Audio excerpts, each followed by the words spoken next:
Hi, folks. Welcome to the Davis Controls Lab. I'm Todd Reemtsma, and this is Geoff Wold. Today, we're going to talk a little bit about lighting control systems. So, I'll start with the leading question, and we'll see where it goes. Geoff, what are the components of a lighting control system? Components of a lighting control system. That's kind of a big question, but I kind of like to think about it as they break down into the line voltage load control devices and your low voltage components that are your inputs to a particular system. Now, a load control device could be as simple as an on-off toggle switch, but we're kind of getting beyond that with lighting control systems. Now they're power packs or dimmers or dimmer panels or relay panels and that kind of thing. Yep, absolutely. So, I always like to break it down into we've got our power devices and we've got our control Yeah. devices in that. So when we're putting together a lighting control system, what what's your process of choosing what are the correct components for a lighting control system? Yeah, I mean, you first really kind of have to start with, what do you want the lights to do in that space, right? Because if you need dimming, then you've got to make sure that you're choosing a load controller or a power pack that's compatible with the lights in that space. That could be 0 to 10 volt, it could be phase control dimming. And then you have to think about like, do these lights need to be automatically controlled? Do I need a motion sensor? So you're looking for, well, okay, well, what's the motion sensor that's compatible with that power pack? Do I need switches or dimmers on the wall and that kind of thing? Well, and then there's always the aesthetic side of things too. Right. In this day and age, it's just like certainly we can go over to that slide dimmer, etc. But now we might just pull our phone out to control the lights, etc. Um, so what about the doing some color tuning, color changing when it comes to the controls? Right. That's something that's more and more popular. We're seeing a lot of that these days.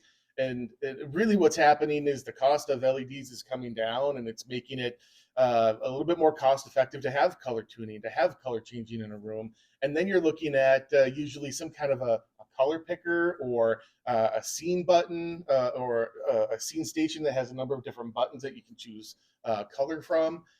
Or it could be, for color tuning, it could be just an up down for, CCT and an up down for dimming. And so all of these things are things that you kind of have to think about as you're designing in the space. What does the end user really want? Do they want that manual control? How picky do they want to be? Do they want a color picker versus or like a color wheel versus having just four colors to choose from? Sure, sure.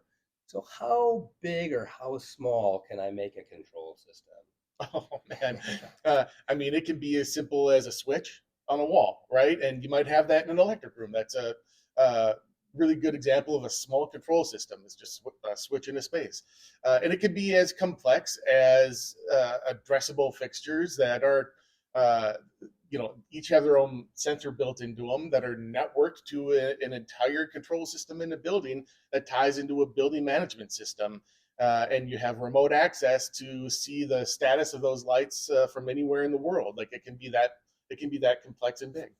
I remember when I first started working in the lighting controls and the old school custodian facilities manager, Right. and essentially they would say it's like why can't I just have my pull chain?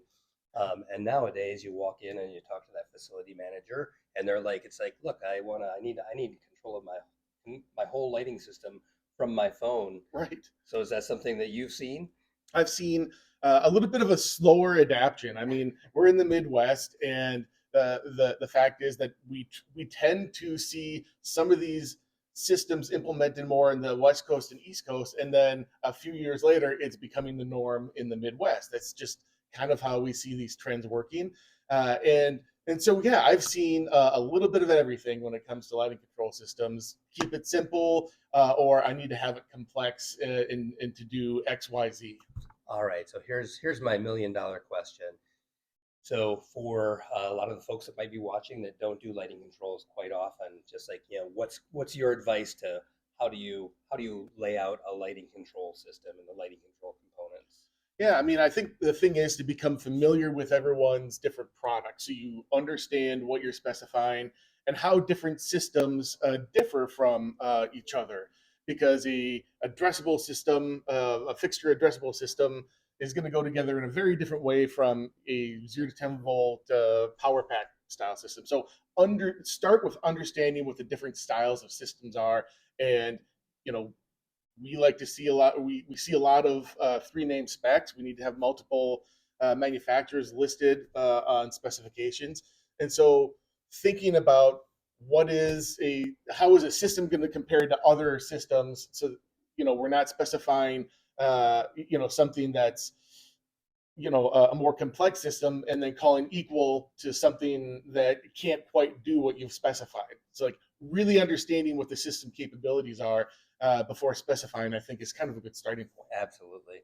I think one of the bits of advice that it's just like I often give to folks that are starting out in designing lighting control systems. One of my favorite phrases in the world: how do you eat an elephant? One bite at a time. Right. And certainly when it comes to the lighting controls, you might have the plans for a whole building in front of you, and it might be daunting. But if you break it down room by room, and it's like, all right, in this room, what kind of controls Yeah. are we putting in there? We know we need power devices. We know we need our control devices. And quite often, for a lot of those facilities, whether that's a school or an office, it might be cookie cutter. Once you Yeah. lay out one room, now you know how you're going to do all the similar rooms of those types. I think that's a really good point. Private offices there's probably going to be a few dozen of them in a commercial office building, and figuring out how you're going to do private offices is probably going to be a good stepping point for working on to everything else. That's a Yeah, great point, Todd. absolutely. So if anybody has questions on lighting controls, please call Geoff, call myself, and we'll be happy to talk through what the components are and help you eat that elephant one bite at a time. There you go.